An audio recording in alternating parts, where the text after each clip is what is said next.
Hey everyone, Mr. Benz here, and let's be real, you're not here for me. You're here because you heard a little Canadian whispering sweet maple syrup-infused nothings about exploring the Great White North.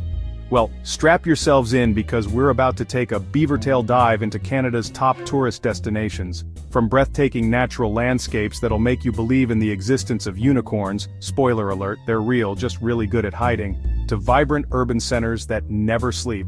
Except maybe on Sundays, Canadians love their brunch, and cultural sites so rich, they make maple syrup look like budget pancake topping.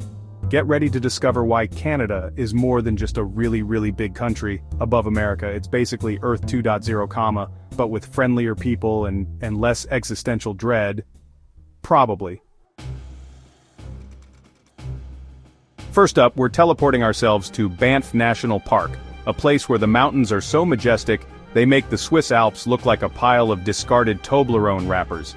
Seriously, these peaks are so sharp, they could probably cut through your Instagram feed and give you a real-life experience for once.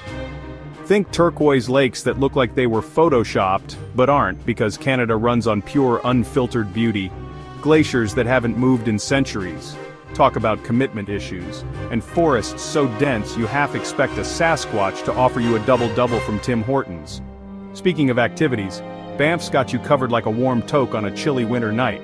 Hiking, check, skiing, double check, kayaking, you better believe it. Whitewater rafting? Hold my beer, eh? That's Canadian for I'm down. You can spend your days hiking through fields of wildflowers, your nights camping under a sky bursting with more stars than a Hollywood premiere, and if you're lucky, you might even spot a moose. Just, admire it from a distance. They're like the Canadian version of a grumpy grandpa who's had one too many cups of Tim Hortons. Next stop, we're soaring into Toronto, the concrete jungle that proves Canadians can do urban sprawl just as well as those Americans.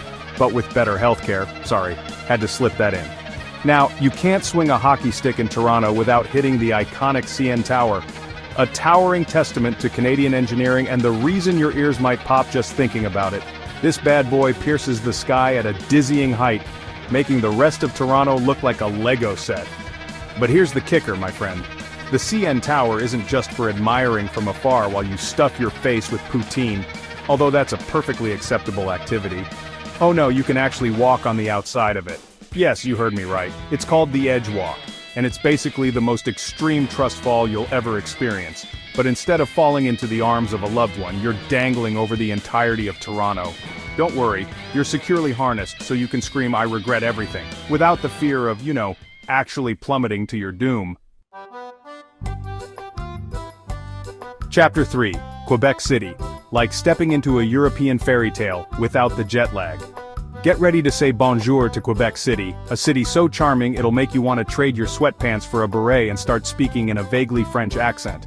This place is like a little slice of Europe that magically appeared on the other side of the pond, complete with cobblestone streets, centuries-old architecture, and enough bakeries to satisfy even Marie Antoinette's sweet tooth. Stroll through the Quartier Petit Champlain, a pedestrian-only district that's basically a Hallmark movie set come to life, or wander through the historic walls of Old Quebec, a UNESCO World Heritage Site that'll transport you back to the days of horse-drawn carriages and powdered wigs, but with less smallpox, thankfully. And if you're feeling adventurous, why not try some authentic poutine? I'm talking about gravy-smothered, cheese-curd-laden goodness that'll have you saying "ah oui, oui" to seconds and thirds and probably fourths.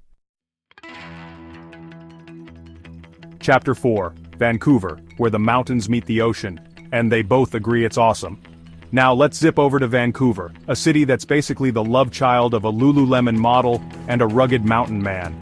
Imagine soaring skyscrapers nestled between snow-capped mountains, all while the Pacific Ocean crashes against the coastline.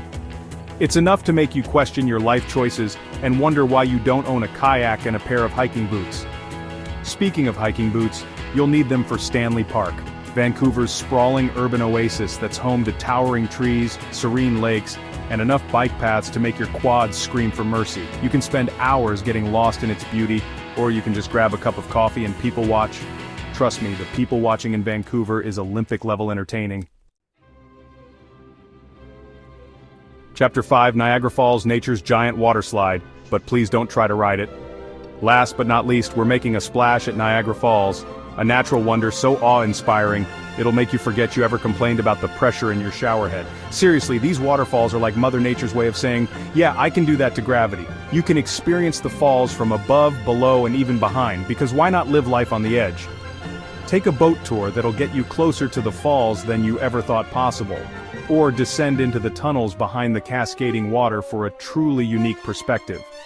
And if you're feeling really daring, you can even ride the zip line across the Niagara Gorge.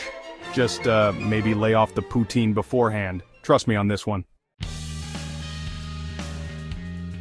Well folks, there you have it. A whirlwind tour of Canada's finest, from mountain peaks to city streets and everything in between. I hope this adventure has inspired you to pack your bags, grab your passport, and experience the Great White North for yourself.